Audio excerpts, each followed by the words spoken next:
What's going on, everybody? It's your boy Justin from Justin Paul Sports. It is a hot one out here in the desert. As you guys know, I am in Arizona. It's been crispy the last week. We're not here to talk too much about the weather, but we did hit 119 degrees, and Lord have mercy, that is hot for anybody. But speaking of stuff that's hot, what we're going to do is talk about stuff that's not. We're not talking about Tony Romo. We're not talking about Shamar Stewart and his ankle breaking. What we're talking about are 15 players that we want to avoid in this upcoming fantasy football season. And Lord knows we always want to get a list like this. Everybody wants to know who's on top and who's hot. And everybody likes to know who to get and who the sleepers are. Well, we're going to tell you the people that are going to put your team to sleep, maybe put it 6 feet under. But first, let me introduce my co-host with the most from the great state of Mississippi. First, ladies and gentlemen, give it up for Bobby from Bobby's Big Board. How are we feeling today, Bobby? Always good to talk ball, man. I'm excited to talk about some people that I'm not so high on. Each of us picked 5 players, so yep. You'd say 10. We got one more person joining. I'm excited to have him on the show. But 15 players, each of us picked 5, and we're going to give us our best reasonings for why they're on here. There's going to be some hot ones on here for sure, though. Before we get to that, ladies and gentlemen, we have an announcement. Next week starts our 4-week-long SEC preview special, the only conference that matters. If you don't like the SEC, you don't know ball. You just don't know ball, or you don't care about ball, or you just want to go and, only care about the NFL, and that's okay too. But, if you don't like the SEC or respect the SEC, you probably cut your spaghetti up with your fork or whatever it is. You just do some goofy stuff. You probably, take tuna to work to where everybody can smell it and all that nonsense. But speaking of tuna, let's bring on our co-host for today, who has filled in multiple times. It is the fantasy football strategist, Mr. J. Give him a round of applause, ladies and gentlemen. We have 7 viewers. I want to thank you guys for tuning in. What's going on the East Coast there, sir? Not too much, just chilling, ready to talk some guys. We are fading at their current ADPs. And how much do you guys value ADP when it comes to drafting? Because for me personally, a quick tidbit about what I do when I draft is for redraft leagues, I kind of got to go with who I think the best player is on the board as opposed to what's going on with, am I getting the best value ADP wise? I mean, I know there's multiple leagues with best ball and all this and that. We got a bunch of viewers tuning in. We just got some saying, what's up? Want to acknowledge our reviews. What's good? Thank you for tuning in. You cut my spaghetti in small bites. God bless you. That's what you got to do. And that's all good. So thank you guys for tuning in. So what's your guys' take on that real quick? On ADP, I'll just say something quick because this is strategist all the way for sure. This is his realm more so mine. I just kind of go with I kind of mix Vegas's lines with ADP, just kind of seeing if I can sneak some value like a Javonte Williams this year, something like that. I think ADP is valuable where you can find value in certain rounds, especially. We'll be talking about one of the running backs that we think is pretty high on ADP compared to what we expect him to do. But yeah, that's basically my take on it. Yeah, essentially you can just try to get value. You just think sometimes you disagree with where players are going, so you're going to avoid them at their current ADP, essentially. Well, speaking of that, let's see our players to avoid. We're going to pull up. Bobby does all the graphics, ladies and gentlemen. He absolutely is killing it. Let's take a look here. Got another comment. Vegas is a really good gauge. I think it can be.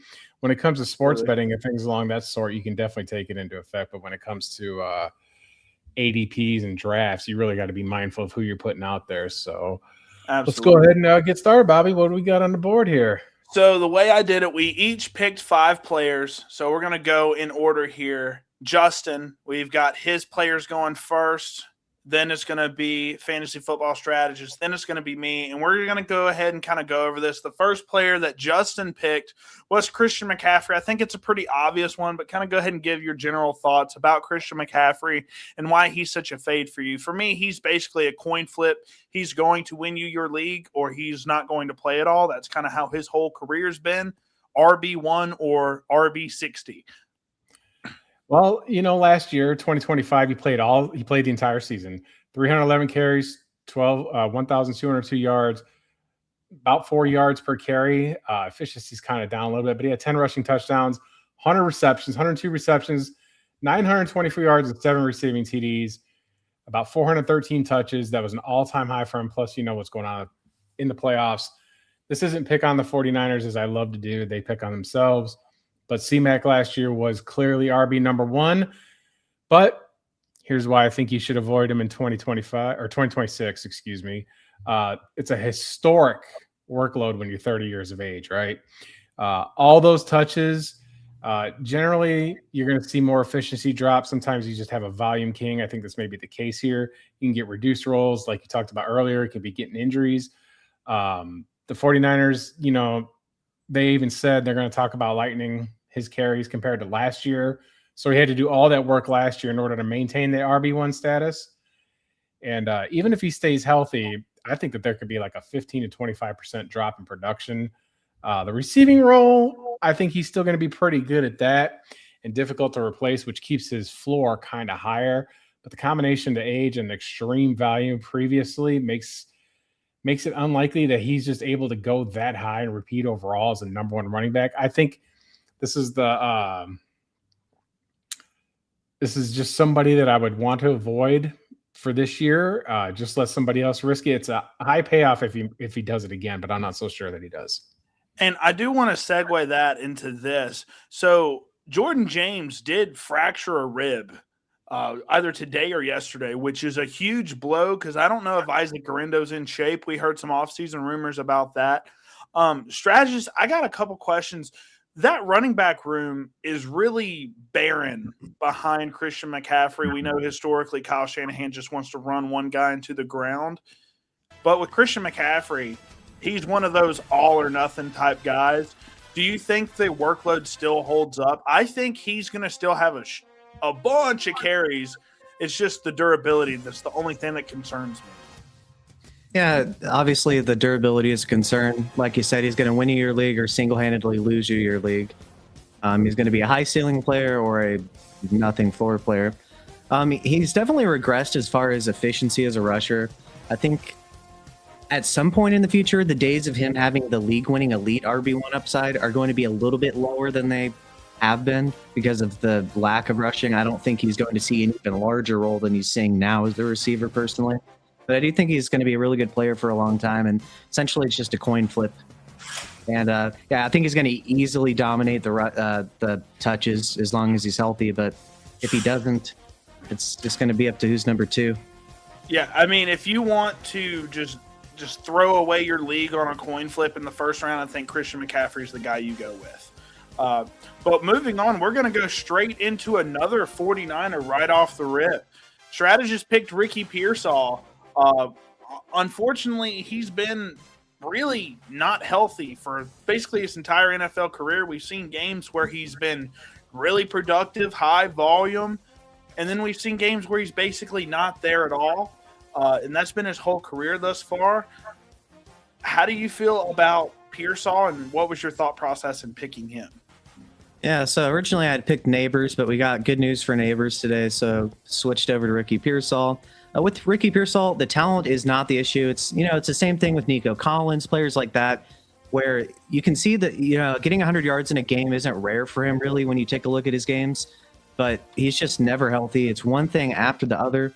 Obviously he was shot, so that's never fun.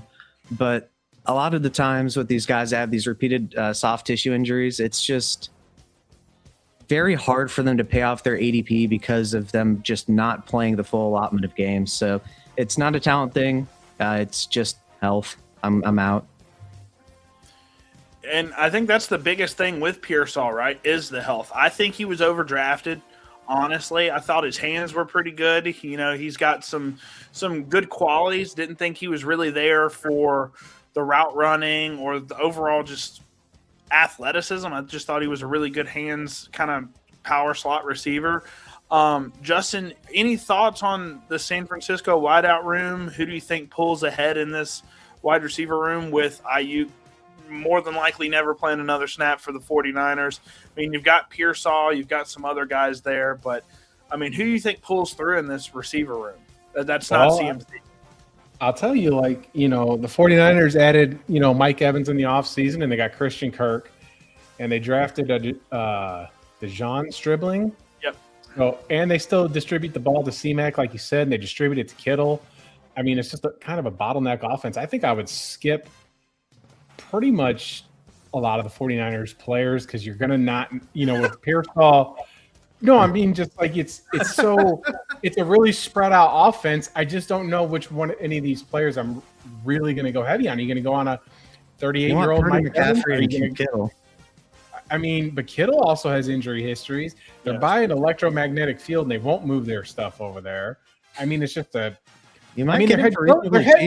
head coach is getting injured, for Christ's sake. I mean, it's just I just think the 49ers are one of two teams in the NFC that are going to regress offensively, specifically with all their stuff. I mean, they downgraded, Ayuk's causing all this mayhem. The 49ers is just a headache. I think last year was an anomaly. I think that this is a team that's in trouble this season. So, I mean, I can see that for sure. Shout out Delth here saying Pearsall's the 50 Cent of wideouts. That's crazy. We're going to move on. Christian Kirk is also hurt. But here I'm going to go ahead and talk about my first pick. It's Chris Olave. Shout out to Deke. Anybody that knows Deke, he just traded for Chris Olave, traded Pearsall, who we just talked about, a first, a third in one of our dynasty leagues, plus Kyle Monunga, who I like a lot. Chris Olave, good job, Deke, has always been a guy that, unfortunately, he's a super talented guy, but he's just unfortunately been a part of some really bad offenses. And last year, I think, is an anomaly. I think the Saints team did come on strong last year. I'm just not fully bought in on Tyler Shuck. I'm just not bought in on him yet. And with a top 5 pick in Jordan Tyson being added to the team, they actually have a running back now in Travis Etienne. Alvin Kamara hasn't really been that productive over the past few years now. So I think with the mixture of all of that, I just don't think it's just going to be Chris Olave over and over and over. He's been, unfortunately, a volume merchant last season. And I think he was like top 3 in targets this year. So for me, I'm out on Chris Olave with the additions to the offense and also just not being bought in on Chuck. What do you guys think overall on Chris Olave? Yeah, he's gone from being the only guy worth anything in his own offense, passing game-wise, to being suddenly surrounded by a bunch of decent pass catchers, including the first-round wide receiver. I believe third-round tight end, if I'm not mistaken, too. So, I think the total targets probably dip a little bit. I think significantly. They brought in Devon Bailey's been there. Jalen Polk, who I thought was honestly one of the worst receivers that I've seen come out in a significant amount of time. Oh, come on. You're just trying to throw shade at Kalen DeBoer for what he did at Washington. Jalen Polk, he was fine at Washington. He turned into a nothing burger in the NFL. Yeah. That's crazy. But, I mean, y'all remember what was going on a few years ago for the Saints? I mean, they were throwing to Bub Means and Mason Tipton. That was their stop. Oh, my goodness. No, that's accurate. That comment's accurate. Yeah. He was cleared off of them, though. But, yeah. Overall, Justin, any thoughts on Chris Olave? I mean, I think that's a big concern. I think he's a great player. I just don't – I said this in a previous episode a few years ago, more than a few years ago now. Drew Lock on the Broncos, his rookie year, I believe, he went the last 6 games of the season, went 5-1 and was kind of going crazy. I feel the exact same way about Tyler Shuck. I don't think he's even as talented as Drew Lock is, and that's saying something. So I wasn't big on Tyler Shuck. I don't think me or the fantasy football strategist was. So, I'm out on the Saints team. I think they're a little bit too overhyped right now, and I'm staying away from Chris Olave. So, like I said on our show last week, or it was on when I was on a show with somebody else, I picked 2 teams from the NFC South to make the playoffs, and this was one of them. This is my shock team of the year. I know you guys like to give me grief about how I feel about the Panthers and how I feel about the Saints, and we'll get into that in a second, but we're talking about 15 players to avoid. Well, Olave, like you said, he's got a history of health problems. He's had concussions. He's got blood clots. I mean, We don't know what the contract situation is going on there. He's already limited in practice. But a lot of it goes, like you said, with how Tyler Shuck's going to progress. But, what they're doing, the Saints, from what I read today, is they're splitting RB1 between Kamara and ETN, right? And then you got Jordan Tyson in there. I think Shuck kind of lit it up. I think he's more talented than Drew Lock ever was. I don't know what the Drew Lock hype was when he was at Missouri. It was really hard for me to digest all that.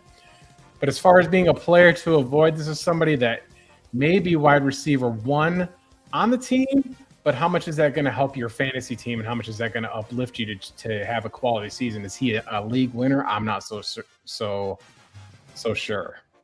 The best thing Drew Lock ever did was win the Titans the first overall pick by winning a meaningless game at the end of his Giants tenure.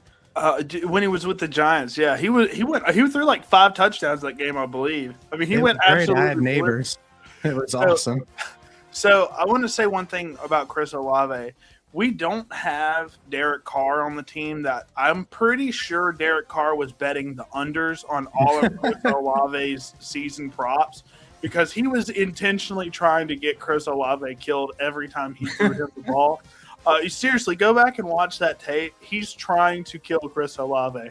So I don't think Tyler Shuck's trying to do that, because he's had his fair share of injuries and he doesn't want to end up in a nursing home since he's already like 36 years old. But we'll go ahead and move on to the next one. This is another, check out that tongue action. That's crazy. All right. Anyways, we're going to go to the second player Justin picked, and that was Devon Achane. I'm going to do a quick thing about Devon Achane. Last year, faded the hell out of Devon Achane. I'm not doing that again. This offense sucks. I can name maybe 2 players on this offense that's not Devon Achane and Malik Willis.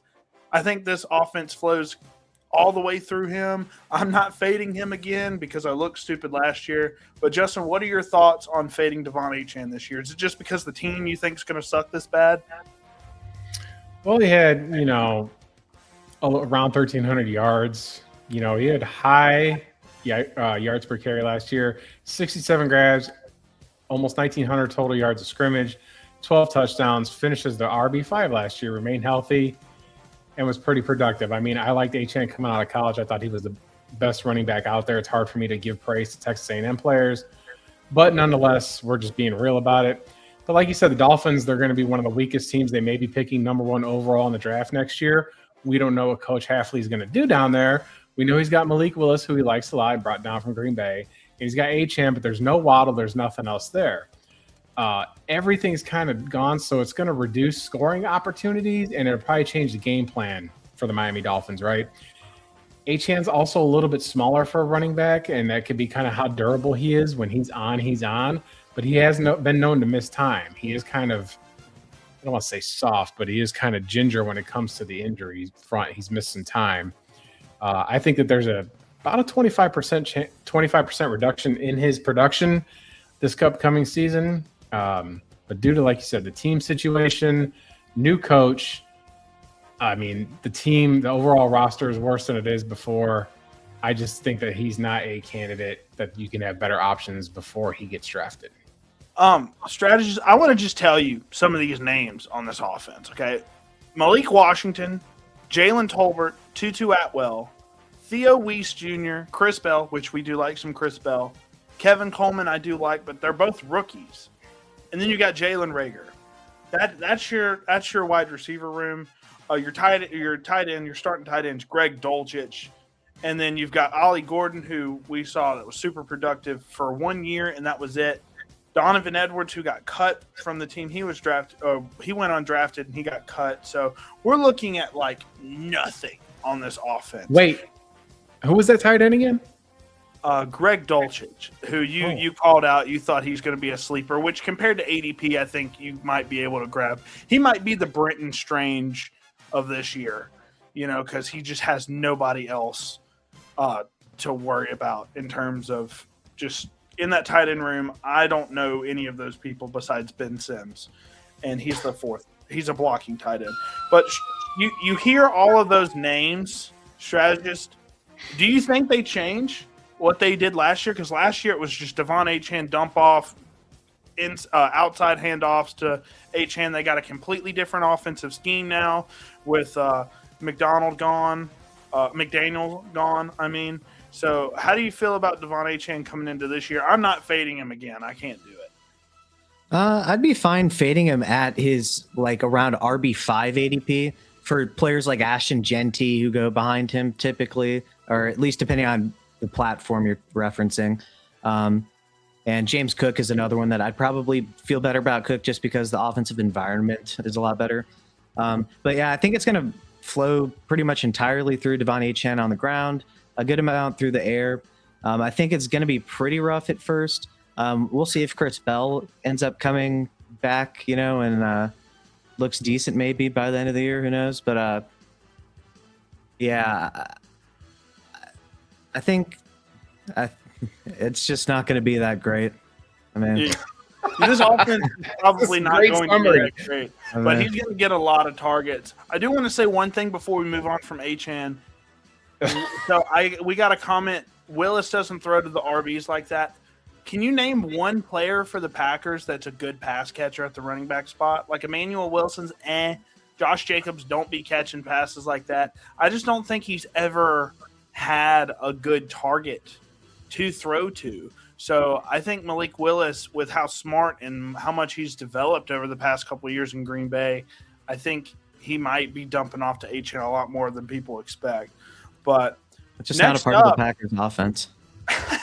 Shout out. Next up is something I was really sad to see from you strategists was Justin Jefferson.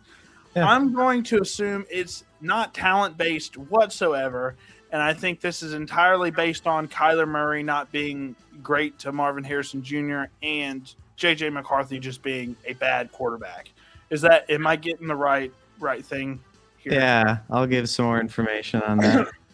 So, yeah, with Justin Jefferson, not a talent. It's just I don't like where he's going in terms of his ADP. So he's going off as the wide receiver 6 on Sleeper, Yahoo, and ESPN, and it's coming off a wide receiver 21 finish in a full 17-game season. Players I like more, such as George Pickens, Drake London, and A.J. Brown, typically go below him. This past year, he had 3 100-yard games and 8 below 50 with only 2 touchdowns. He gets Kyler Murray, who, I mean, just look at how the players in the Cardinals offense performed with him versus Jacoby Brissett. Yeah. And Jacoby Brissett isn't good. I mean, that's how bad Kyler Murray is for his weapons. DeAndre Hopkins, one season in 2020, is the only legit receiver season he's ever supported. And that's DeAndre Hopkins, who you could throw the ball anywhere in his general vicinity, and he was catching it at that time. I mean, DeAndre Hopkins was a demon for at least 6 years straight. So I didn't know his ADP was that high. I mean, that makes more sense. I don't know if he's the wide receiver 6 because there's so much uncertainty in that offense. I hope Kyler Murray gets it figured out, man, because I'm pretty sure it's his job to lose. So it's just Justin Jefferson's one of my favorite players in the NFL. Yeah, so then to add on, though, 9 is the other option, and he's the only quarterback we've ever seen that's been able to handicap Justin Jefferson. I mean, that's a feat. Last year, he was 27th in first downs per outrun, 21st in yards per outrun, 28th in fantasy points per game, 35th in fantasy points per outrun, and 63rd in catchable target rate. So once again, not a talent thing with him. I just think his quarterbacks are horrible.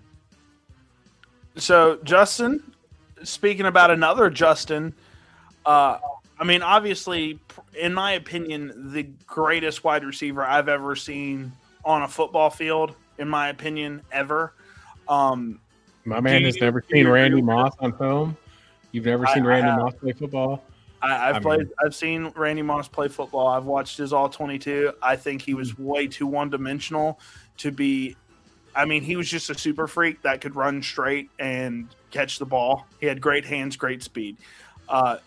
And the game wasn't really adjusted to what he could do. And now you have guys like Alec Pierce, who I know this is going to sound crazy, faster and crazier in terms of speed as a just straight vertical threat. Obviously doesn't have the just catching ability and one-to-one, press coverage. But I think Justin Jefferson, in terms of skill set, all around skill set, I think he's the greatest wide receiver I've ever seen. I got to say, on July 29th, 2026, I did not expect Alec Pierce to be compared to Randy Moss. So I got to give you that. Ridiculous. He's also said that the Arizona Cardinals are going to win the NFC West, and I really hope that happens. That was a hot take. I wanted to do the hottest of hot takes. It was. I think the Rams are being super habanero hot, baby. What are you supposed to do, Bobby? What are you supposed to do? Yeah. Well, when it comes to Jefferson, like you'd said, we don't know the quarterback situation. Now, I've seen Kyler Murray. We've all seen him Heisman Trophy winner, number 1 overall pick, not tall enough to get on some roller coasters, but that doesn't mean he can't be a great quarterback. You know what I mean? However, Kyler Murray's deep ball accuracy kind of hurts him. He ranked 39th out of 42 qualifying quarterbacks last year with 20-plus yards downfield, and that's kind of not everything you have to do with Justin Jefferson, but it kind of helps. He's an elite wide receiver, like you said. And I think Minnesota's game plan is going to change a little bit because they're not fully certain what they have a quarterback. With Kyler Murray, you do a little bit more RPO, so that's going to, I think, reduce the downfield attempts. Last year, Jefferson had 68 grabs. 68 grabs. Got over 1,000 yards, only 2 touchdowns, right? Yep. Of course, last year, their quarterbacks were in psychosis mode. There was injuries. J.J. McCarthy, who I thought was a bust, an absolute fraud at Michigan. The undefeated Michigan team was an absolute fraud. We're not never hear the ball. Right, because he couldn't throw the ball. Merchant. He's crossing route merchant. Yeah. His best game was against the Bears. That was his best game last year, which doesn't surprise me because that secondary has gotten weaker. But I think Justin Jefferson isn't going to be as high even as he was last year. We're going to see there's probably a lot of excitement in Minnesota now that they've got an option here with Kyler Murray. But we got to see what he can do. Like, he's so inconsistent. It's frustrating to try and navigate what you're going to do with your fantasy picks, what your ceiling is for Justin Jefferson. I think it's another down season. In fact, I'm going to call for Jefferson to not get 1,000 yards receiving next year. That would be crazy. I think the team's going to definitely do what they did last year. And if he's not close to 1,000 yards, they're just going to force feed him the ball until he gets it. I'm just saying he's not the wide receiver 6. That's all I'm saying. Oh, for sure. I'm pretty sure. He might not even be wide receiver 10. That wouldn't shock me either. My man. That's what's up.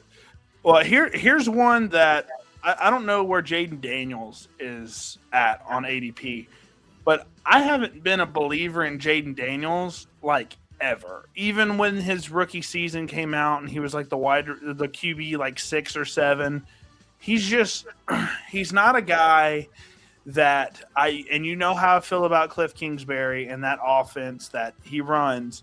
Everybody gets figured out after a season. Jaden Daniels last year when he played had a lot more struggles than he did during his rookie season. There's tape on him. Obviously fast, dynamic, dual threat quarterback. I just don't think he's as big enough as he needs to be. Obviously he had the crazy bad elbow dislocation last year. You can tell me where he's at on the ADP, but Jaden Daniels just seems like an easy fade for me. I don't like the Commanders' offense really that much. It's kind of really toned down since his rookie year. So I am definitely staying away from pretty much everyone in the Commanders' offense that's not Terry McLaurin. And even last year, Terry McLaurin disappointed a lot of people. So Jaden Daniels, surefire fade for me. So are you saying that a team that was really good regressed quite a bit the next year? A team that got in there and went on a playoff run, and then the next year they kind of just absolutely fell apart? I mean, it happens. It's hard to sustain greatness. It's hard to sustain it. I got a quick Jaden Daniels story. For the Packers. We're not talking about Green Bay right now. Green Bay didn't have an NFC Championship run, but I will say this: they also didn't have a playoff win this past season. I was in an online Madden league with a bunch of people that were Lions fans, okay?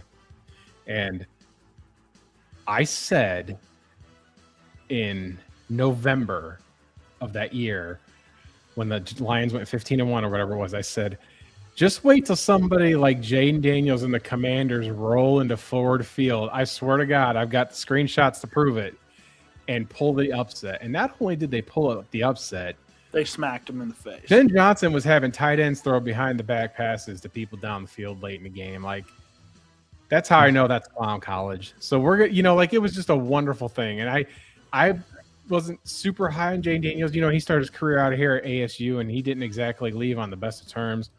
Goes to LSU, which I did say I have a theory on quarterbacks. If you check my channel, I've talked about. I don't know if I talked about this on my channel, but if you downgrade schools when you're transferring in college, I think less of you as a player as opposed to if you upgrade. Like Malik Willis went from Auburn to Liberty, right? I wasn't a big fan of that. But Jaden Daniels went from ASU to LSU and beat Alabama. LSU never had the defense to carry that team, but showed, and there's a lot in there. As far as why you're going to kind of fade him, he had the injury issues. He's got a smaller frame, so it's he's more focused on being a running quarterback, and with a smaller frame, you just don't know. Plus his mama hovering around, but they ain't got nothing to do with his production. But you just there's better options out there. You're really going to have to go with the rushing upside if you want him as your quarterback. Like you said, with the Kingsbury offense, it's really hit or miss because he runs like a jumbled air raid. It's so strange. There was a graphic that went up of how many times Kyler Murray just did play action roll left, like nonstop. So he can be kind of predictable. I didn't know what the big deal was when they hired him. He wasn't great in college as a coach. I think there's absolute regression here, but there's just something screwy. Just like look at the photo of him. Like I was that size in first grade. Like you just need to develop, bro. You need to eat some protein, lift some weights, and get a girlfriend. That's my fantasy. Obviously, Cliff Kingsbury did get basically the axe last year, and they got David Blau. Want to say former quarterback. Want to say Lion. He was like a Viking and a Lion. I don't know how much that changes the scheme because he was already with the Commanders since 2024 as the quarterback's coach. Do you know off the top what his ADP is looking like? And that will give me a lot more info. But I think just at his price, he's probably like the QB 8 or something. I'm staying so far away. Yeah, okay. So a couple of things. He's going off as the QB 4 generally. So I think he's an avoid there personally, but I could see him being QB 4. I think that's reasonable enough. But I would be fading him, so I kind of agree there. So they have David Blau now. So I think they're going to be doing a lot more shotgun offense. Now, I think this is going to be good for Terry McLaurin. And Blau himself has said that he wants to get McLaurin 10 targets a game. That's something I like to hear, and it makes sense given how terrible the situation is. I'd say the upside case for Jaden Daniels is because I think he can give you 800 yards and maybe 8 touchdowns on the ground on a good high, upside year, right? Yeah. So I think he could end up being the QB4 or even the QB1 maybe, but I wouldn't pay QB4 prices though in ADP. I'm good. Fun fact about David Blau. All right. His claim to fame, do you guys know what it is? He went to Purdue. Yep. Mm-hmm. So if you recall, when Urban Meyer and Ohio State rolled into West Lafayette, and David Blau and Rondale Moore absolutely decimated that Ohio State team and knocked them out of the playoffs that year. Chef's kiss. I'm going to be honest. Rondale Moore, 4 touchdowns. It was great. Rondale Moore this year genuinely messed me up for like a week. Shout out Rondale Moore, Purdue GOAT, RIP. But let's go to this Commanders team. It's just Terry McLaurin, Treylon Burks, who former dude. Treylon Burks actually played some solid football in his very limited time. I want to say he ended up getting signed to a deal as well. Antonio Williams, I know me and the strategists are big on Antonio Williams, just a guy that just does everything right. Just didn't have any production at all in college. But outside of that, I mean, there's nothing there. I mean, Chig Okonkwo has been kind of like mid at the tight end position. So I don't know how this team is going to end up looking in terms of White. Yeah, Rashad White as well, and then JCM, who I do like somewhat. I think his ADP is probably going to be pretty good in terms of value. But we'll go ahead and move on to the next guy who, out of all of your picks, Justin, I think James Cook is the one that I agree with the most. Because would you rather have him or Achane? Would you rather have him or Achane this year? I think I'd much rather have Achane just because James Cook's usage is now obviously James Cook is just so good at getting the maximum amount of yardage every play, and he has all of the stuff like the speed, the overall contact balance. He just has everything. He just had so many touchdowns last year, and I don't bet on touchdowns like that. I'm sure What James if it's Cook, a non-PPR? What if it's no PPR? I just don't know what the usage is going to look like again this year since Josh Allen doesn't have to rely on the run as much because he actually finally has a receiver that's not Khalil Shakir. You know, I just don't know what the rushing attack's going to look like for the Buffalo Bills. I need to look at their running back room, make sure that they didn't add anybody. It's the same as last year. So they've got James Cook, Ray Davis, Ty Johnson, and then they picked up Frank Gore Jr., who suited up for one game and was a healthy scratch. Yeah, I mean, I stay away from guys. I'm pretty sure his ADP is probably RB4 or 5 or something like that. At that price, I'm staying away because we've seen him in the past just get like 2 or 3 rushing touchdowns a year, and then all of a sudden last year he had like 15 or something crazy like that. He goes one after Achane. Okay, so I'm probably picking Achane over him. I think I'd rather have him just because I know that Achane's still going to be reliable and get all of the touches. I think James Cook also gets touches, but I'm just not going to bet on him getting so many touchdowns because we've seen James Cook just be like the RB 16 or 17 with a decent amount of touches. I will say this, though. You segued so fast into James Cook. I will say that Rachaad White, I think, is a good pickup for the Commanders. I think that he's got that nice big size. He's good on the goal line, and he's shown that he can catch the football. And he's good at pass pro. He's not an elite running back by any measure. Good handcuff to have. I think that he can get split carries right down the middle in there for Washington, for the Commies. But we're talking about James Cook and the Buffalo Bills. 309 carries, 16,000 yards, or 16,000, Lord have mercy. 1,621 yards, 5 yards a carry, 12 rushing touchdowns, 33 grabs for 291, 2 tutties there. So he had 14 total touchdowns last year. Career highs across the board, led the NFL, top 6 RB. So I think that what likely happens here is obviously my favorite word, regression, especially when you're going to see, I think defenses are going to adjust to this. They're going to start making Josh Allen throw the football. Fantasy or the receiving role is kind of not really a big factor here for him. So if James Cook ain't running the ball, he's not scoring fantasy points. It's just as simple as can be. And when you get down to the goal line, Josh Allen will run the ball in. So it just seemed like last year was an anomaly. He had a great season. I'm not going to praise, Georgia players too much, but he did have the great season. He was the best running back last year. So if you lead the league in rushing, you're doing something right.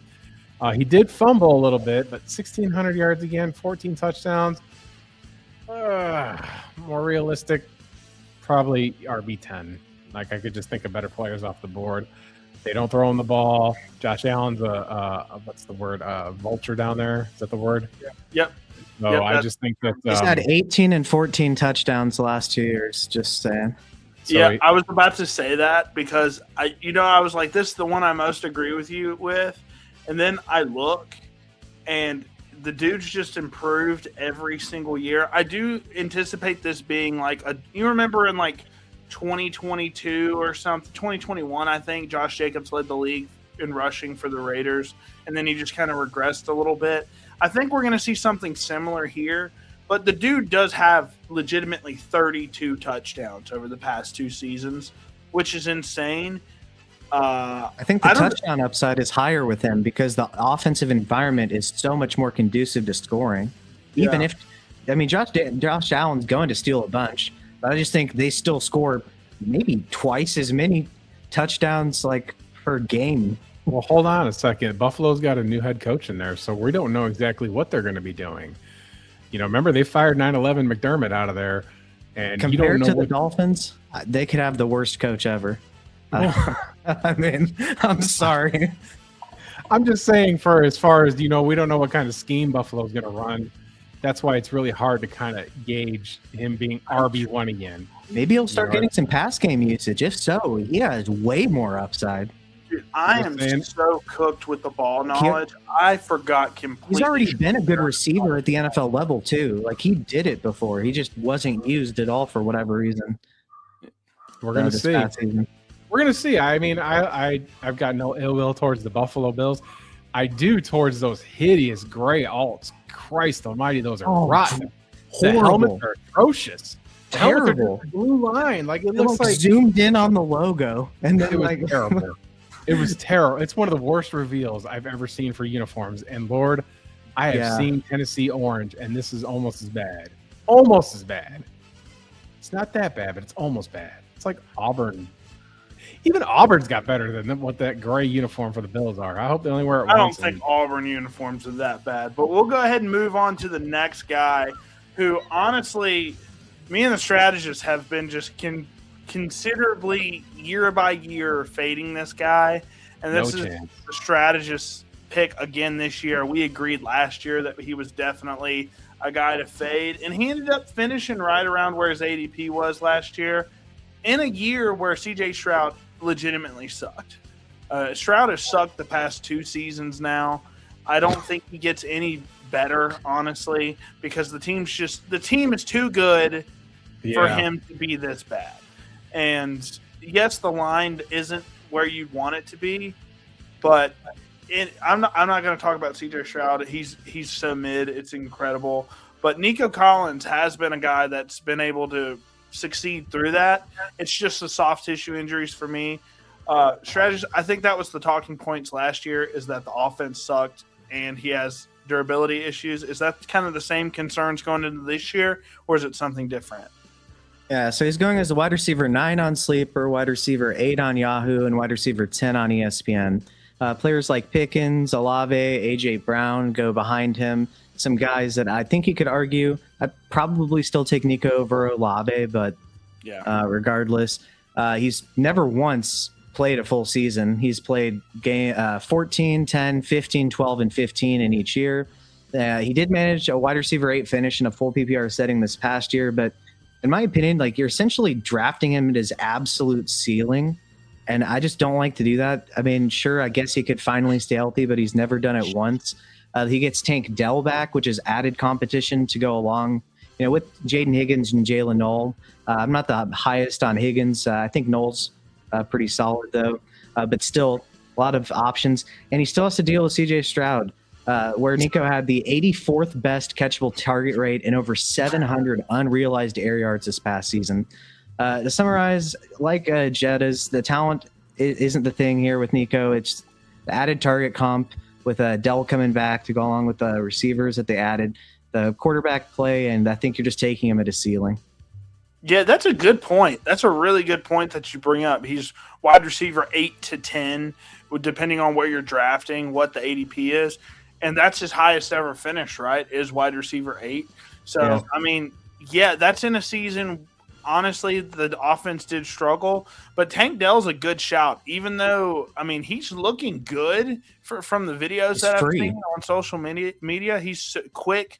Obviously, that's just been his thing. He's a quick, twitchy route runner. And obviously, we love Jalen Knoll a lot in the slot. I thought he was going to be utilized a lot more. But, Justin, what are your overall thoughts on Nico Collins? Do you think he's a fade? I completely agree on I completely agree. The best ability is your availability. And, what are your thoughts on Nico Collins? And, just what are your thoughts on it? I would not fade him. This was a surprise to see on the list. He's clearly... Did he go to Bama or something? No, he's a Michigan man. He's a Michigan man. I know you're making jokes there, but I'm pretty fair on Bama players, how I feel about them. Like, I was never big on Najee Harris, but we're not talking about that right now. Nico Collins is one of 4 wide receivers to average 2.5 yards per route in the last 2 seasons. He's only one of 6 wideouts with 3 consecutive 1,000-yard seasons, so that puts him in a tier with Justin Jefferson and Jamar Chase. Everybody just seems to not dislike him because of the injuries, which makes sense. I can understand why, but it's really difficult for me to fade him. I like Jaden Higgins as wide receiver too. I don't think Tank Dell is worth a lick. He had his knee practically ripped off his body, and he's going to come back and arrive, and he's 50 pounds. I was never big on Tank Dell. I always thought he was. I don't think he's an NFL player. I think he should be playing for the Canadian Football League, which I do love, by the way, or he could be in the UFL. I think that if CJ Stroud, I have the Deshaun Watson argument for CJ Stroud. It's going to turn into a. Never mind. It's not your channel, pal. He's not going to be. You can do that on your channel, but you can't do that on this one.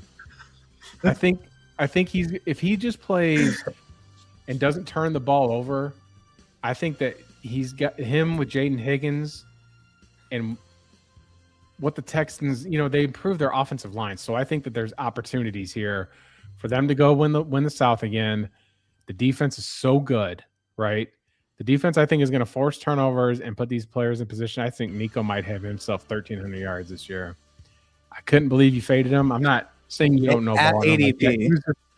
But if that's what you're doing, then that's one thing. But I think he's one of the top 5 wide receivers in the league. It's really hard for me to say no. It'd be great if he ever finished like one.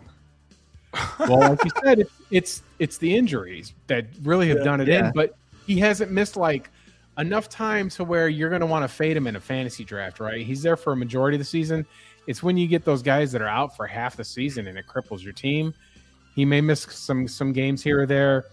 I know I like the concerns about CJ Stroud. I wasn't big on him at Ohio State. But it just, there's a reason they took Bryce Young over CJ Stroud. Let's just be real. I just think that Collins is going to be a great top 5 finish is happening here. I think this is his best season. I'm not betting on 100th percentile outcome. Yeah, so for me, Nico Collins, he's a vertical X receiver, and I just stay that's why I don't draft guys like AJ Brown, Nico Collins, stuff like that. Just prototypical X wide receivers that a lot of their reps are going to be trying to take the top off the defense, and they just get swallowed up by the safeties. Pause. But anyways, that's just. I just stay away from those types of receivers. Nico Collins, super big, super explosive. But, yeah, I don't know. I think I'm fading Nico again this year, even though I was wrong last year. Well, I wasn't even really wrong last year. He just finished right where he was. Dude, look how big Breece Hall is. This is my next pick. This is my next pick for Breece Hall. Just talking about Breece Hall for a quick second. This team sucks, okay? Jets suck. And they're going to continue to suck for the foreseeable future.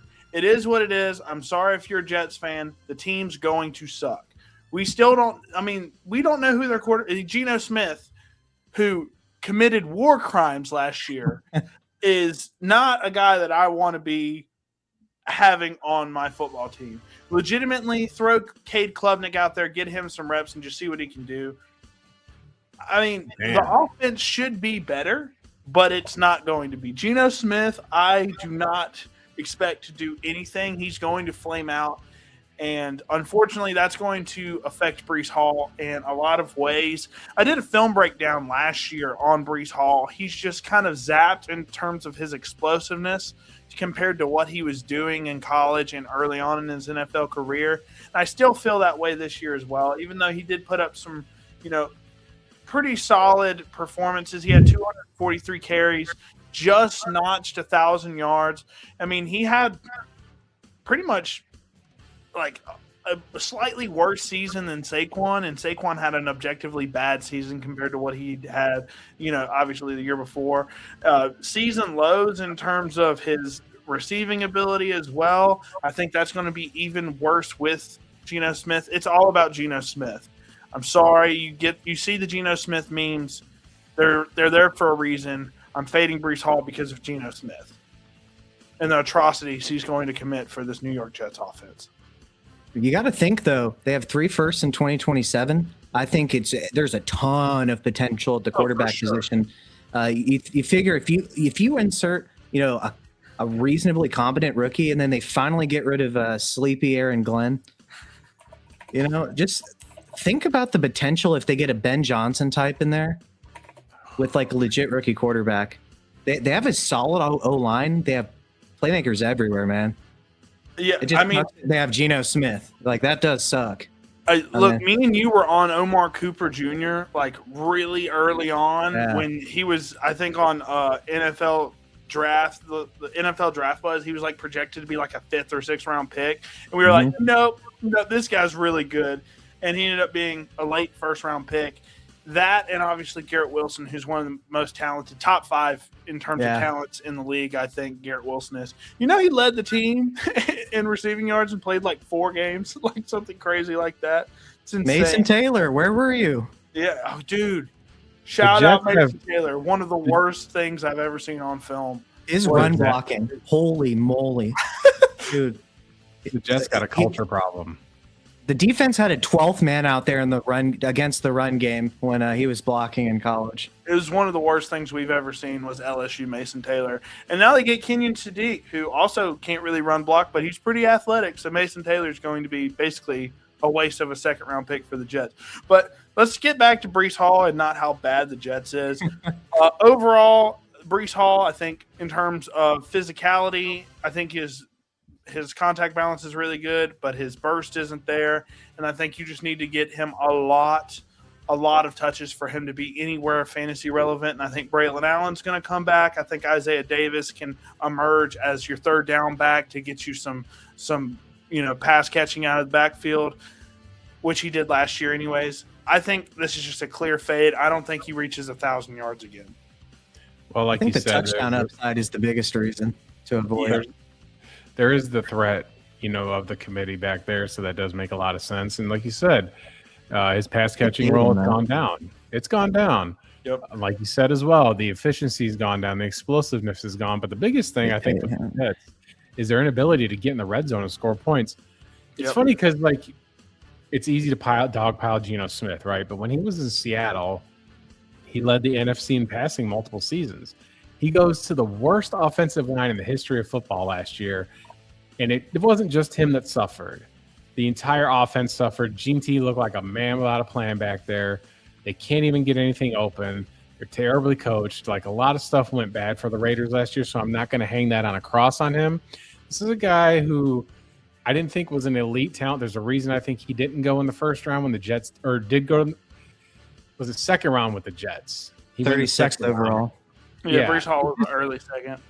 And, for him to humbly, go in the backup role and then earn the position back and show that he can competently run an NFL offense. And I saw parts of it a little bit when the Raiders had a couple plays, but my God, it's got to wait and see.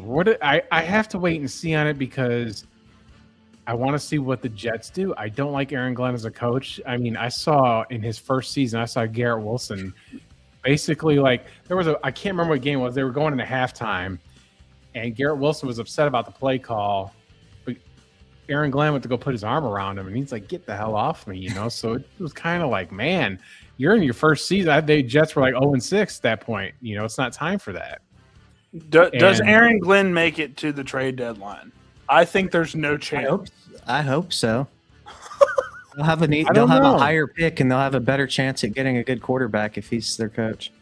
An interim coach, they could mess up, and go on a win streak or something. You don't want to do that. Them interim coaches, man, be doing that.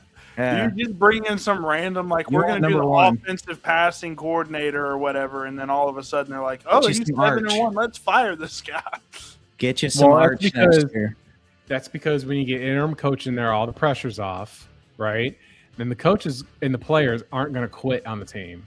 No matter what the GMs or the front office want, they're going to play for pride. They're still playing for their jobs. They're going to be on tape. They're going to see how they respond to a fired coach. There's a lot of human elements that go into that. But I do think Breece Hall is a mid-tier running back, but I do think that there's a chance that he can actually play well. It just depends on how serious Aaron Glenn is. It just felt like a wonky hire, and the Jets, I've never seen somebody just continue to not be able to tie their shoes after months and months of practice. It's just a wild situation up there in New York. And just to add, he is the 5th highest paid running back now. He's not going to be in a committee. He's going to get a bunch of touches. They don't get paid top 5 money to not get touches. That's fair. That's for sure fair. But if you look at Olu Fashanu, Dylan Parnham, Josh Myers, Joe Tripman, Armand Mimbu. I think Armand Mimbu is the only guy here that I'm a big fan of. That's a solid line, man. I don't know. You think it's solid? Yeah. Josh Myers is the most average center in the history of football to go to Ohio State. I mean, they don't have all pros across the line, but I mean, I think Mimbu's solid, but outside of that, I think it's just a bunch of like solid to like below solid, some quality, some not. Obviously Parham is decent, but I don't know, man. I genuinely, I know people are saying in the chat Geno isn't all that bad. Geno, he's not the worst. Like I said, I go back to offensive line. Worst thing I've ever seen. I saw his last year in Seattle. He made me want to throw up. You saw what Seattle did for Sam Darnold last year. I'm telling you guys, not to hate on Sam Darnold, but Sam Darnold was definitely elevated by a significant amount. And Geno had the same thing happen to him, and he was still mid. They only won 9 games. They got him out of there. They replaced him with a bust in Sam Darnold, and all of a sudden, look what happens. But what I mean? They win the Super Bowl. But Geno's last year, he led the NFC in passing. And he almost had as many interceptions as he did touchdowns. I'm just saying you got to look at both sides of the coin. I know it's easy to dogpile. I'm not a Geno Smith guy. He looks like Diddy. If you really look at his face, he looks like Diddy. Pull it up, Jamie. Pull up a picture of Geno Smith and pull up a picture of Diddy and tell me that they don't look alike. Have you ever seen Geno and Diddy in the same room? Let's see.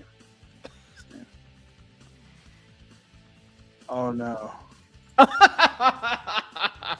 It's true. I can't show that on the. I can't show that. I can't show that. I'm not going to show that. They look alike. They do look alike. Don't Google that. Don't Google that. Look alike, but those two look alike.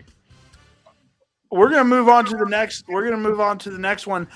This is one that multiple people here chose, but for the sake of the show, we just let Justin have this one. Jonathan Taylor, a guy who a lot of people were fading last year. Yes, he fell off a cliff towards the end of the season, but man, that first half of the season was electric. Still had a great year. Finished, I want to say, as a top 5 back, right? So, what did he end up finishing? Led the league with 18 touchdowns, almost 1,600 yards. Yep. 18 rushing touchdowns. 18 rushing touchdowns is big. 46 grabs, almost 400 yards receiving, 2 receiving touchdowns, 20 total touchdowns on the season. That's elite stuff. Yeah. He was RB1 if you do the PPR for the first 13 weeks, like you said. He was absolutely smoking it. And then he dropped significantly after Daniel Jones was gone. So I think that might have been what happened here. But with those heavy, heavy touchdown totals, it's unlikely that any running back does that kind of stuff on a consistent basis. I mean, it's very rare. We see it with guys like Adrian Peterson. But again, I like Jonathan Taylor as a football player. I think he's one of the best. The early season dominance, though, was absolutely fueled by a favorable offensive environment. Yeah. And multiple scoring opportunities that kind of went back to the regress to the mean later in the season. The Colts offense is more average. And if the QB play is inconsistent, the season-long rankings are going to come down. He could still be, a high-end RB1 for your football team, but to stay on that historic pace, that's why the show is called 15 Players I'm Fading. Doesn't mean that, I think that he's a bad player. When you look at the production from last year to this year, he's a strong candidate to do so.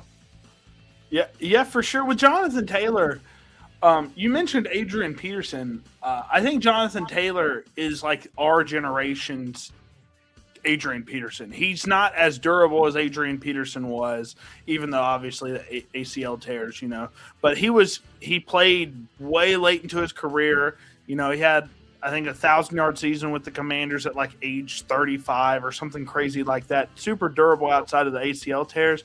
Jonathan Taylor's had some more durability issues than Adrian Peterson has, but man, he is that level of talent. He's got the size, speed. He can make people miss. He can run through. He's got all of the qualities. And we just have to see what Daniel Jones looks like off that Achilles tear. You were absolutely right. Once Daniel Jones got out of there, Jonathan Taylor, they knew what they were going to do. They couldn't, do anything with Riley Leonard out there. And obviously Anthony Richardson had to, blow out his own face with a stretch band, so it was just Riley Leonard, and they just knew, well, they're just going to run the ball, so they loaded the box. So there's something in the water in Florida that just makes you goofy. I don't know what it is.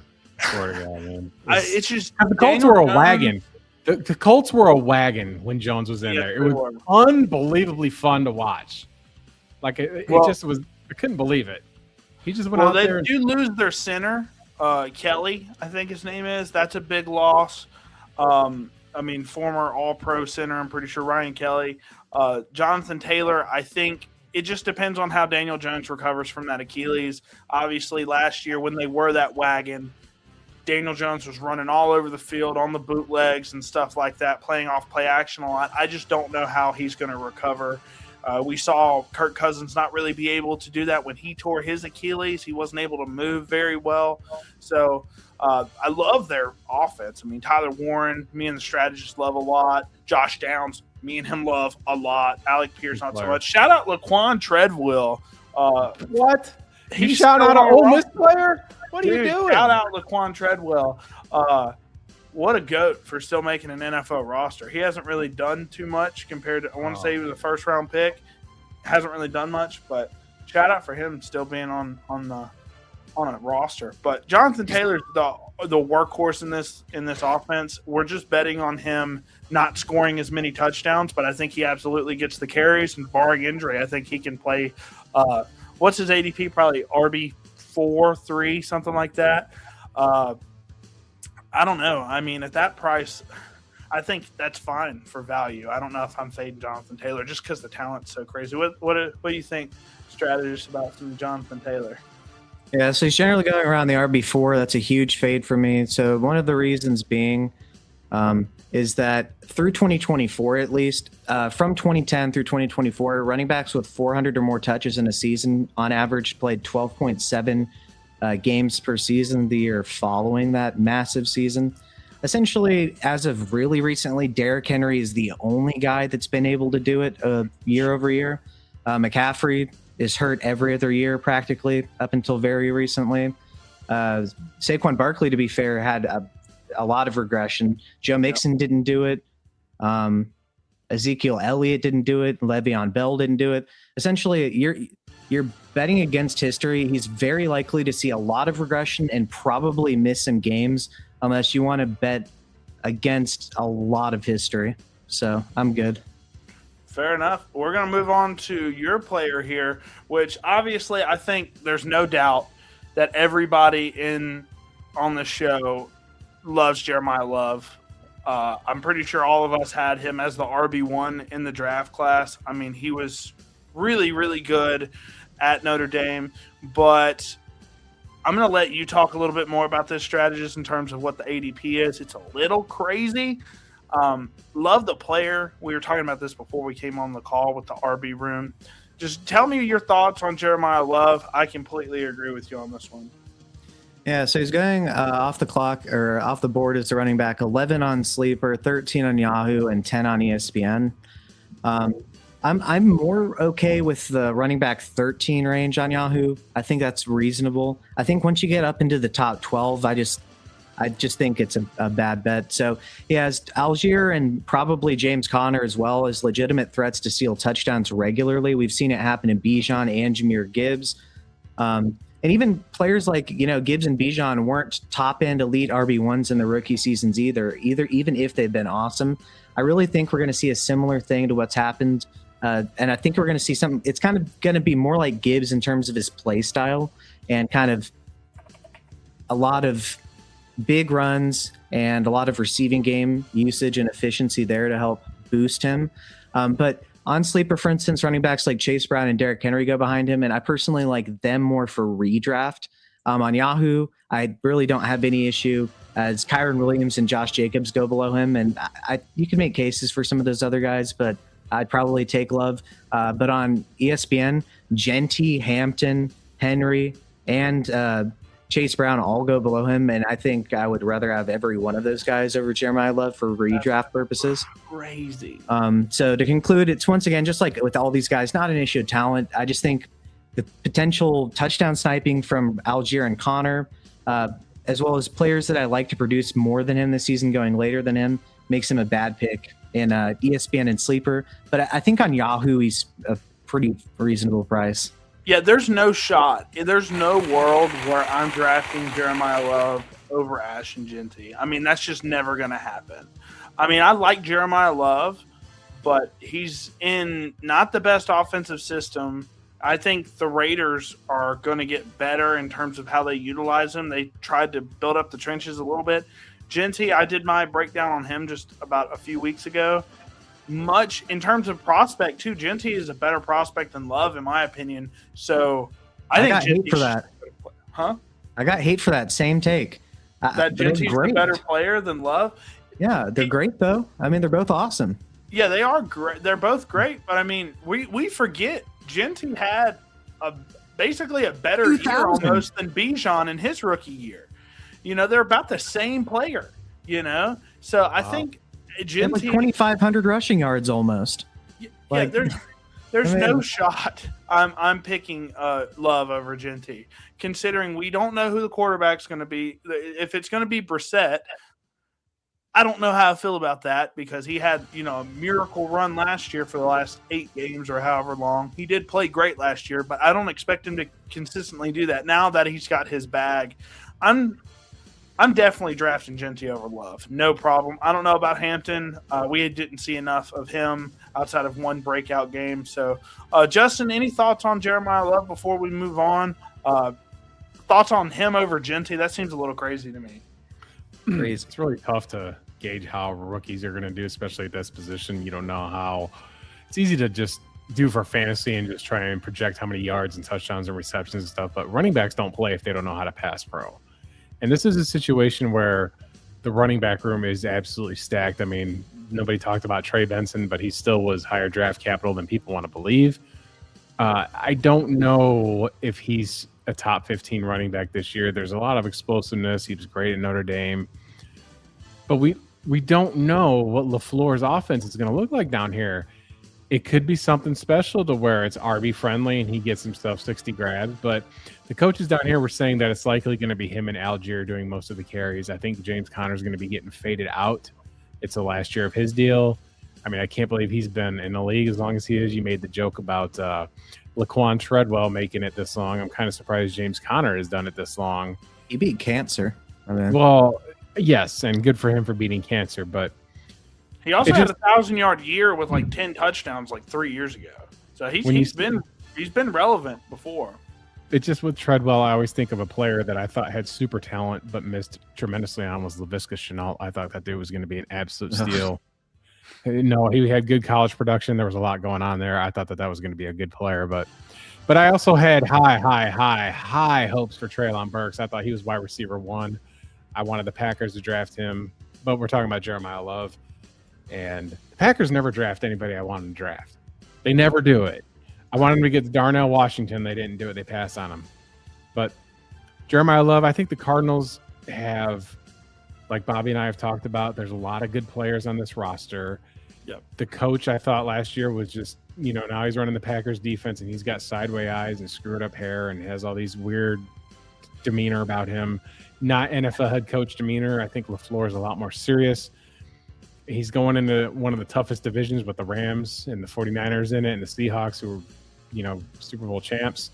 So there's a big uphill battle, but there's also no expectation with the Cardinals. So you don't know how sleeves are going to roll up. This might be a team that tries some trick plays because they just ain't got it going on.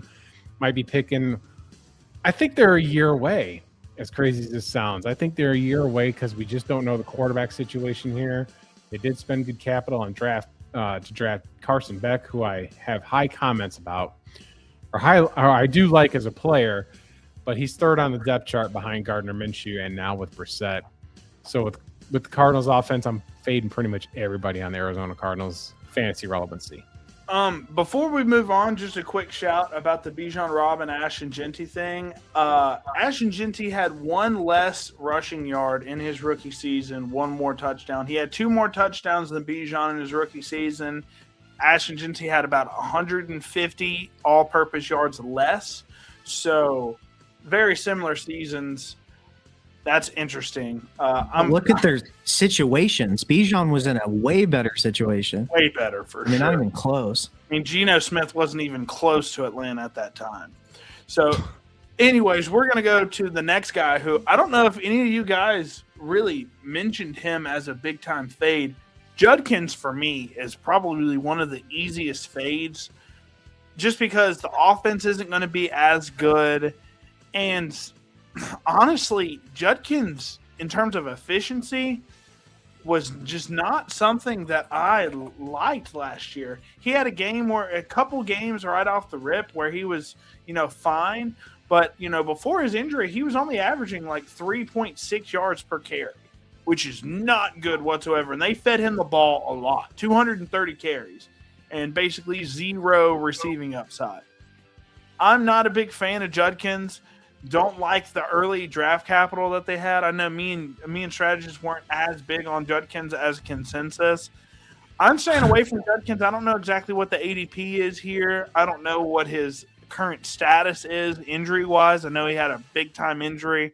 I don't know if he starts the year fresh, ready to go. But, yeah, in terms of the efficiency, then the major injury, I'm staying far, far away from Quinshon Judkins.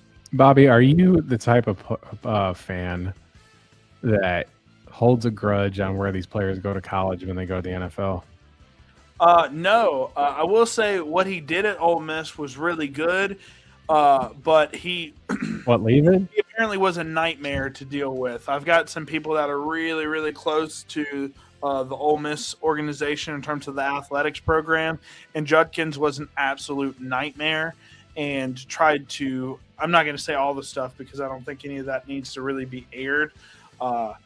But he was not easy to deal with, hence why he left and went to Ohio State. I don't know. I think I think he's worse David Montgomery. I think that's what he is. And the Frankenback? Remember they had that graphic of David Montgomery as the ultimate running back when he was at Iowa State? But I'm going to say this about Judkins. I think that he's going to split the backfield with Dylan Sampson, who had some ability, but I mean, like not like a 60-40. But I think that you're going to see that, like you said, the endurance ain't there. I like him as a running back, but I don't think that he's got a high ADP. But the Browns, again, this is a super, super talented defense, and they might have some fresh blood in there with their new coach. I think Shedeur Sanders might end up winning this job. That's insane. That's absolutely insane what you just said. I mean, I don't know if that's good or bad. It's not because like I want it to happen. I just think that what are you doing with that team? Are you going to tank it again and then get yourself a quarterback in the upcoming draft? I mean, the Browns do draft really smart. Make no mistake, they don't whiff on these draft picks the last few seasons. They've really been drafting elite football players, very good football players. And he's not the worst pick of the bunch. He's not the worst. I mean, no, for sure he's not. Carson Schlesinger was a great pick at linebacker.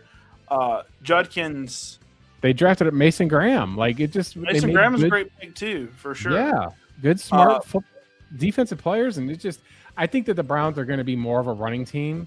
So, I think that he's a good flex player, depending on the matchups. I don't think the Browns' record is an accurate portrayal of what that football team was last year. I mean, they had Joe Flacco. They had quarterback carousel. They put Dylan Gabriel, who I didn't like as a prospect, one bit in there. And we're hesitant to put Shedeur Sanders in there for whatever reason. I'm pretty sure it's his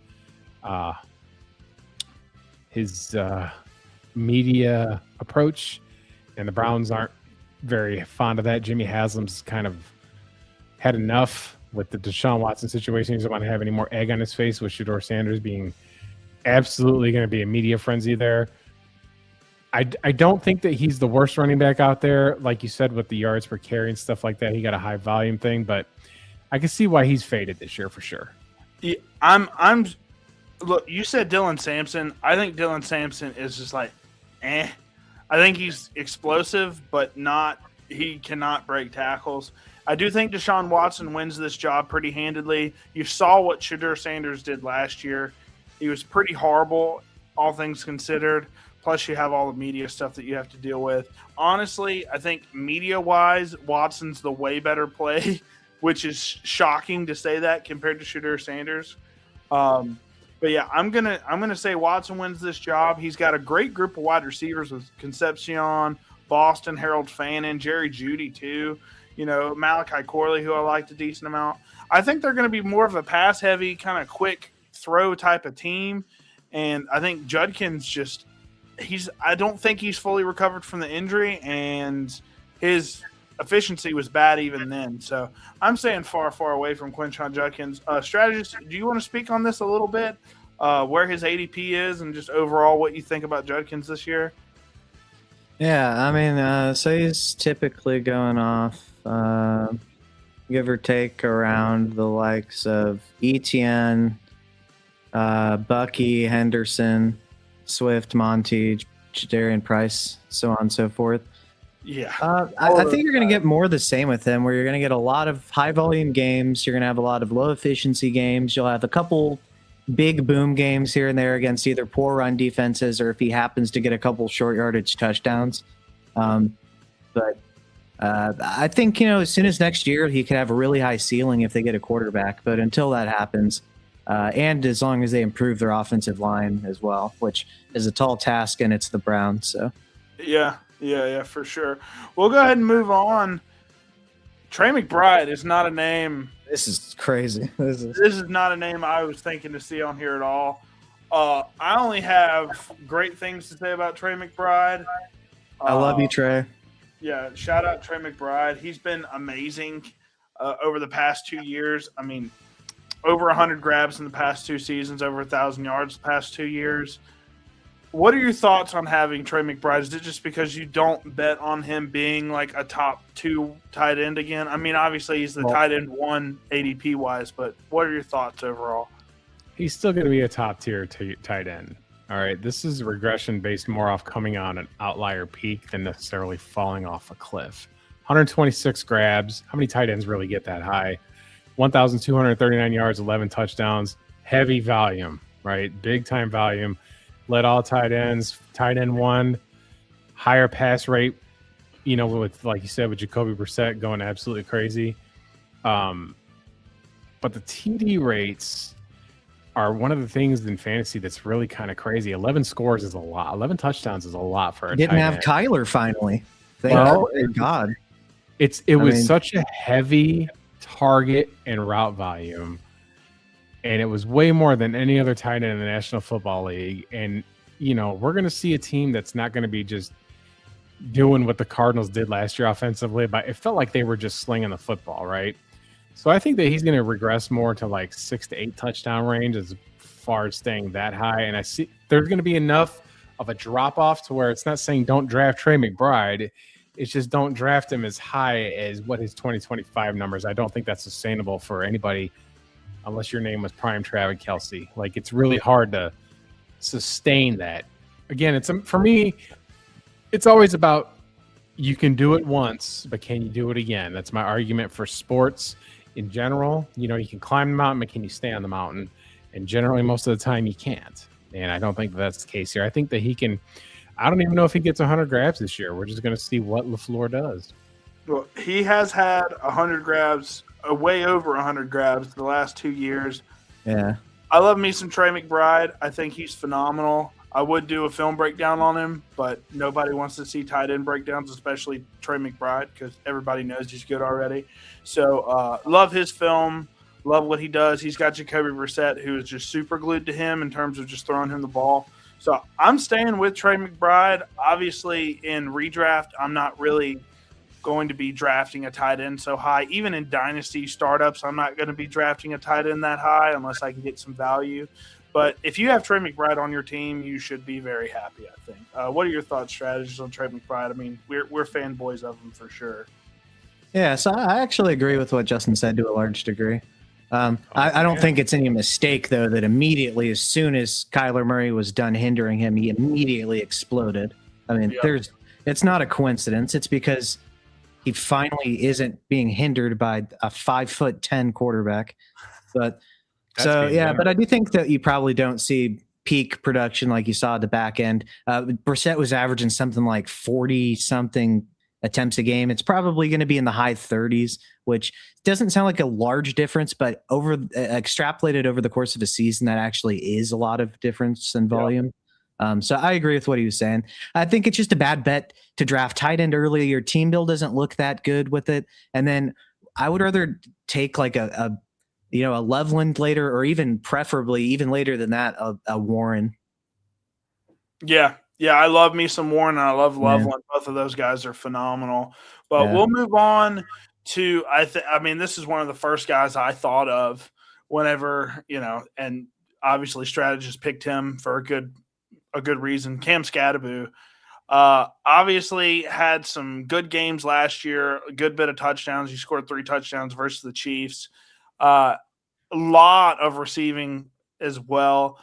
Obviously, the team is going to be pretty solid, I think, in terms of just how much talent they have, but they still just can't win games.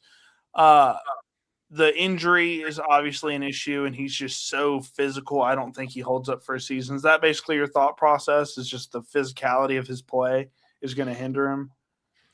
Yeah, so a couple things. So he's going as running back, 22 on Sleeper, 19 on Yahoo, and 18 on ESPN. Now, that might not sound very high, but just wait a second until I tell you who's going after him. So he's coming off an ankle fracture, a dislocation, and deltoid ligament tear. I think it's pretty reasonable to be somewhat cautious about how he'll come back in terms of looking good right away, durability, given how recklessly and physically he plays. While it is coach speak, there were 2 separate reports in the past 2 days that he and Tracy will be in a split this season, and neither one of them has a draft capital or contract to really say, hey, you're paying me, right?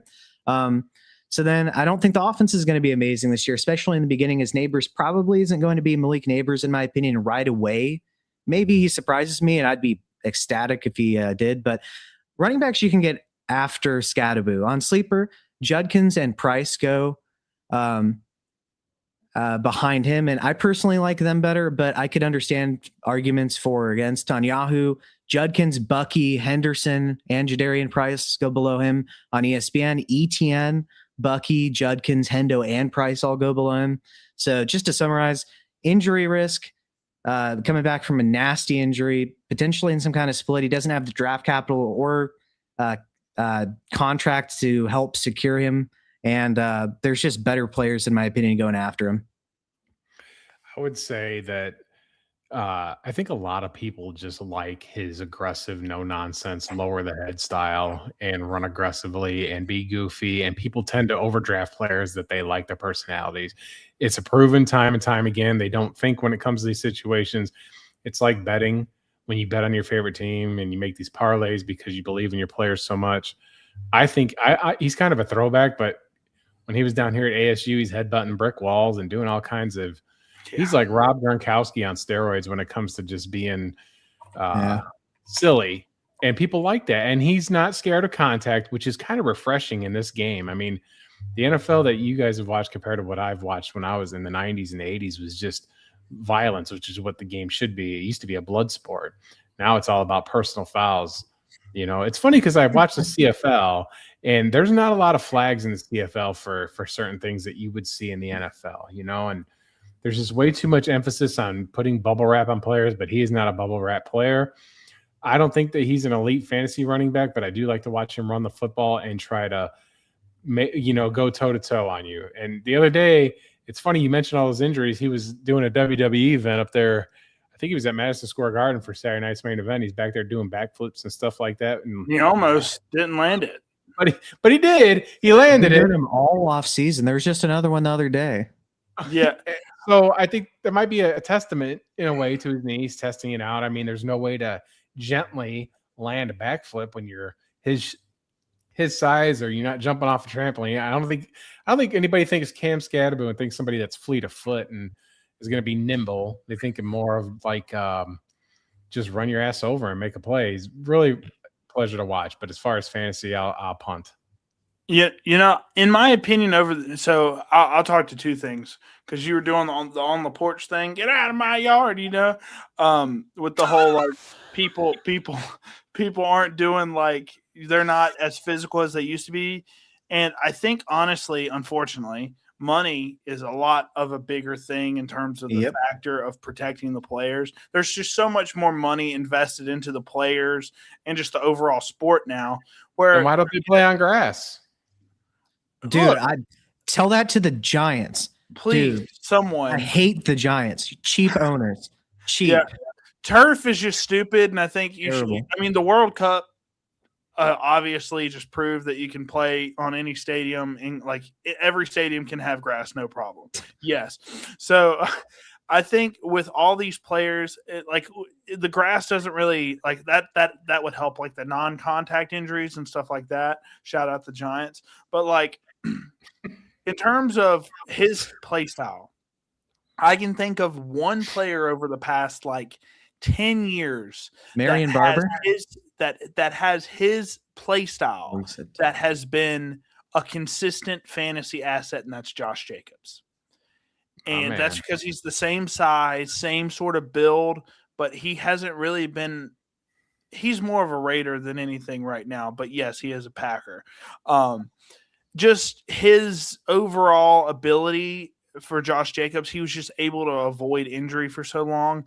And I think that's just luck, because if you look at other guys, I did a film breakdown on him comparing the career paths of Josh Jacobs, David Montgomery, who's – had his entire career just kind of put on a pitch count because of his play style. Then you've got countless others that have that play style that lasts over, a couple of seasons, like Rashad Penny and stuff like that. Shout out. Man, he was so good. Yeah. He could have been the GOAT. He was really good, but he just kept getting hurt. And honestly, if Cam Scadaboo keeps just running his head straight into linebackers, eventually he's going to get hurt or get a concussion. I think it's more so on Jackson Dart. That's my worry for him. But Scadaboo, to be fair, didn't really get hurt that much in college with all of the – it was just a freak injury that would have happened to anyone. So I'm not saying his injury last year has anything to do with his play style, because it didn't, but the physicality does worry the hell out of me. So that's a good fade. One more thing. Tony Pollard had a similar injury, and it completely derailed his next season coming back in terms of his efficiency. Just an FYI. Yeah. Shout out to the most mid running backs, like probably of all time, is Tony Pollard, but he'll get you 40 yards in a meaningless game. Yes, he will. So last but not least, I'm going to choose one of my Kansas City Chiefs, Rashee Rice. I'm going to be honest. I've never got the hype with this guy. He's had a few, like 3-4 game stretches before he got hurt that he looked amazing. But the offense, it hasn't been good in a few years now. The Chiefs offense just hasn't been that good. Mahomes is coming off a major knee injury, so we just need to see how he's going to look in terms of the mobility. We don't know if Mahomes is going to be able to just be a prototypical pocket passer. I don't know if he made a good throw today. I saw on video. He looks amazingly like he looks like he's okay, but like you said, the mobility, we don't know. But Mahomes really doesn't run as much as he used to. That doesn't seem to be his game. He was the QB4 before he got hurt this past season. He was looking good. He's been good, and before he got hurt, he led the Chiefs in rushing. I just need to point that out there. He does run. He had like 5 rushing touchdowns last year too, which I think is like a career high for him. So he did run a lot, but he's just – I need to see – I mean, he's looking great in camp. I need to see it. He looked great in camp last year, and then had one of his – he kind of fell off a little bit towards the end of the season. I need to see this offense start clicking, because Xavier Worthy hasn't really done what he's thought in terms of him being a first-round pick. Well, he's he's fast. He's tiny, dude. But kind of is. I get the thing, right? You lose Tyreek Hill, you want to get the replacement for Tyreek Hill, so you draft a small, fast wide receiver, right? But there's a lot more to Tyreek Hill's game than speed, and people don't. Yeah, he had 4 kids in 1 year. We can't match that kind of game. Yes, his ability to change direction while accelerating. Like, Yep. Very that's- rare.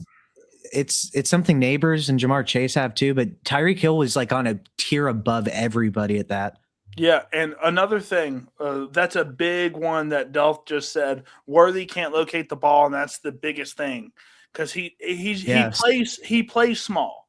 Tyreek Hill does not play small. He is small, but he doesn't play small. He goes up and plucks that ball out of the air, and he does that all the time in traffic. He's not scared. But Worthy, he's just like, I am 5'9" and 160 pounds. If I go up, I will die. He saw the Tank Dell injury too many times, and he just doesn't want to go up and get it. I get it. But Rashee Rice, talking about him, just the efficiency. I need to see a consistent season out of him, and we haven't seen it. We saw his rookie year, which was decent. But outside of that, we haven't seen much of anything in terms of consistency outside of maybe, a 2 or 3 game stretch. I need to see more before I draft some Rashee Rice. Where's he going ADP wise? Oh, he's going really high. So I think a lot of people think that he's going to have a resurgence with Mahomes. I hope so. He goes above AJ Brown, Nico Collins, Pickens, Garrett Wilson, Olave, Devontae Smith, Ibuka, McMillan. Come on, man. It's ridiculous, bro. You're going to put this guy over Nico Collins. Get out of here. Get out of here. I know he might games outscore Nico. I mean, he might outscore Nico. They're both going to. He probably plays more games at least than Nico. I'm trolling. We need an eastbound and down with Rashee Rice and Brandon Ayuk and put that on Instagram. I would watch that. Delph says another thing. He could get locked up and suspended. He is stupid. He is really stupid. He is really stupid. Rashee Rice has a really big problem with just doing stupid stuff and getting fined for it. I mean, over and over and over again. I forget what it was this offseason, but he had some sort of something going on. And then the offseason before that, he's in he's playing speed racer on a highway and crashes into cars. I mean, geez Louise, the dude just can't get out of his own way. And honestly, the talent, I don't know if the talent's there. We have to see it be consistent. So we'll see. That's the last player for me, fellers. So that's all. That's just Rice being a wide receiver 11 is crazy. That's crazy. Yeah, that's insane. That's the worst ADP I've seen out of all of them that you listed. I can't believe he's going ahead of Nico Collins and some of those other guys. I think AJ Brown could be on this list. Honorable mention. I was literally about to say that. That's crazy. Yeah, I just don't know. Like I feel like that the Patriots are going to regress. I think that last year they were blessed with a very favorable schedule. They shouldn't have beat the Broncos, but they just got it done. The Broncos would have been a much better Super Bowl candidate than the Seahawks, but you still have to go out and win the football game. I think New England's one of those teams. They're my Chicago Bears of the AFC. I think you're going to see a regression like that. I don't think that there's enough talent there to pull it off, plus the circumstances going on with their coach. They won't get TreVeyon Henderson on the field. They love Ramondre Stevenson in all formats. I mean, they got A.J. Brown, but now he's already complaining about the offense. He's already complaining about it in his training camp. So you want to bring these headaches into your life, that's what you get. But he did play under Vrabel before, so it's not the worst marriage of what's going on. But I just think New England stepped back. Traded him during the draft. Oh, he didn't want to. The management traded. He hated that. He was pissed. But dude, the thing is, I don't really mind when my fantasy receivers complain about, because you know what happens when you complain? They give you the ball. Yeah, that is something that he does. Good thing. I want my guys to complain. The other thing, though. Wait, before you bring that point on, he complained to Philadelphia, and they didn't give him the football. Well, because Philadelphia sucks at throwing the ball. It's Jalen Hurts. Yeah, exactly. But I mean, didn't Jalen Hurts? Okay, but go ahead. Think about it. Okay, so what is one thing what are two things you really like about Drake May, and do they fit with AJ Brown? Is Drake May a really good deep ball thrower, and does he throw with really good touch and ball placement? Yes. What are AJ Brown's biggest strengths? Probably being able to muscle people downfield, right? Yep. And just being able to outmuscle people at the goal line generally, right? Yep. I think we could see like a Terry McLaurin rookie year, Jaden Daniels type of season with like maybe another 100 yards, like 1,100 and like 13 touchdowns. I could really see that happening. Who are you scared of in that receiving room? There could be decline from AJ Brown as far as talent, injuries, his knee. So I can see some arguments, but like, are you scared of anybody in that offense? Romeo, Dobbs, Kayshon Boutte. I mean, Hunter Henry. I thought Kayshon Boutte has talent, I believe. He's a good player, but is he better than AJ Brown? No. And is he getting they're paid both going like to play AJ the Brown? same position, right? Boutte's supposed to be the X. vertical threat, right? But yeah, I mean, that's what AJ Brown is. He's not the fastest guy, but he's a big guy that runs straight down the field, runs your posts, your nines, your comebacks, and throws these scrawny corners away from him. I mean, that's just what he's done for the past like 7 years now. So yeah, I can see that. Drake May kind of fell off a cliff towards the end of the year, and then in the playoffs just kind of he played all elite defenses. I do agree. He did play some good defenses as well. I would like to see Drake May continue to do that because we've seen guys in the past that, like a Russell Wilson where he's just got great moon balls, right? And then all of a sudden he just sucks at doing it. I think deep balls or pause, but like things like that where I think those are kind of like touchdowns in a way where you're just trying to hit it and it's just hit or miss, I think, with deep balls. And I don't know if Drake May can consistently be at the top of the league because I want to see like the trajectory of people that are the best at throwing the deep ball and see if they consistently are towards the top of that list every year. Because that's just one of those metrics that I feel that is something that generally varies with the exception of elites like Aaron Rodgers that were typically just always up there. Which Aaron Rodgers, I think, is the even best Mahomes football ever. So Mahomes was awesome at the beginning of his career. Now Mahomes isn't actually one of the better ones anymore. Yeah. Yeah, for sure. Mr. Fantasy Football Strategist, is there anything you would like to promote, sir? I'd like to promote Bobby's Big Board and Justin Paul Sports. Give them your money, attention, and praise. Hell yeah, dude. Finally, somebody says it. Bobby, what do you got coming on cooking? I know Bobby, ladies and gentlemen, Bobby gets promoted every month. This man has had like 6 promotions since I've met him. He's so busy at work. Yeah, it sucks. It really does suck. But it does help, everything else, I guess. Just not as much time to do videos. But shout out, look, I just hit 800 subs. So let's go. I went from I want to say I started posting again like a month ago. We went from 60 to 800. So we're getting some growth there. Had some really big videos over the past, 3 weeks or so. So if you're on the lookout for some more film breakdowns, I'm doing some more, probably going to be doing Cam Ward and Travion Henderson before the start of preseason. So if you're on the lookout for one of those guys, I'll be doing some film breakdowns on them. And just dropped Saquon Barkley a few days ago. So if you guys want to see what I thought about his regression last year, y'all can check that out too. Shout out Fantasy Football Strategist too. He wins a lot of dynasty leagues. He's the GOAT. He is great.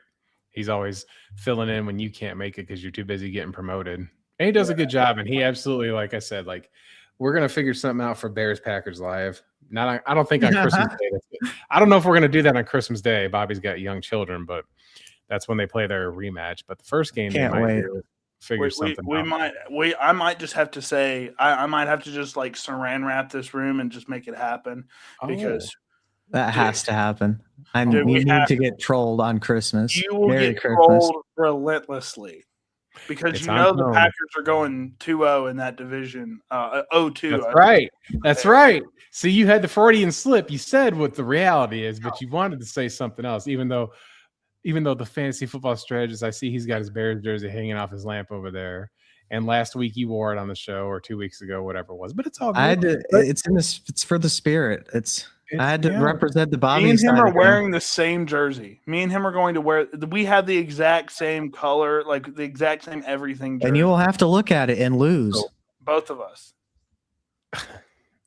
It sucks, I can't wait. But we're going to before I sign off here, Bobby, we're going to do the SEC show for the next month. Yeah, absolutely. I just got one question for all 8 of our viewers here. Will you have all 22 film? I don't know. I That was haven't really worked on anything yet on that. Possibly, I might be able to. That should be relatively easy. We'll see. That's my favorite part. I loved it last year when we did the SEC preview. He had 22 film on future dynasty stars. He found a couple. Shout out to Ahmad Hardy before anybody even knew who he was. Shout out to Ahmad Hardy. He's the GOAT. Dude, Isaac Brown. Dude, if he stays healthy. Shout out Isaac Brown. Who is that? Because you're telling me he's like Devon Achane, basically. That's why you got to tune in, folks. Let me see. The fantasy football strategist, he always tunes in. Yeah. Louisville running back? Well, we don't do Big 12 or ACC. Oh, I'm telling you, he is like he is Devon Achane, dude. Like he is. That's he's led the ACC in yards per attempt his freshman and sophomore year. That's crazy. Yeah. We'll see. I gotta watch some Louisville next year. He's really good, and he can catch the ball too. I'm excited. And so he might be the running back 4 in that class. Yeah, that's crazy. Dude, I got all the 27 firsts in every league I can. I know you've tried to get some too. Dude, it's going to be an insane class. So much better than this crappy class. You know what? We need to coordinate for the NFL draft next year. I know Bobby had some life changes, but we're going to have to do the first round. I'm going to be so excited. That'll be a good one. I'll make sure that I got time off work for that. That's going to be an all-timer. That's going to be like the 2020 2024. Dude, it's going to be like that. There could legit be 15 offensive guys selected in a row to begin that draft. I was talking about the Jamar Chase draft class, but 2024 was insane too. 21 was awesome too. Yeah. It's going to be awesome. It's going to be crazy. We have reached the end of the road. I don't have anything much to promote except my winnable.com/Justin Paul Sports. I have my CFL picks. I have been crushing it. 2 weeks ago, I went 4-0. Or I'm sorry, 3 weeks ago, I went 4-0. 2 weeks ago, I went 2-2. And last week, I went 4-1 with one of my free plays up there. I'm going to be releasing the NFL Elite Edge. I've got somebody working on that little preview video for me. I'll have free picks up all the time. And next Thursday, right after we do our first SEC show, the next day is the Hall of Fame game where we see Carolina Panthers and the Arizona Cardinals in Dayton, Ohio. Left of the Panthers by next weekend, or next Thursday. Well, as long as they're ready for week 1 when they go to Chicago and win, it's going to be it's just going to be like, oh man. Over or under 1.5 200-yard games from Bryce this year? 1.5? I'll take the over. I'll take the over.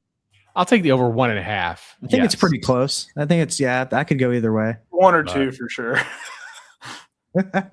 So with that being said, well, when we're gonna have receipts, a lot of receipts. There's a lot of stuff on film, and I love to keep receipts on y'all.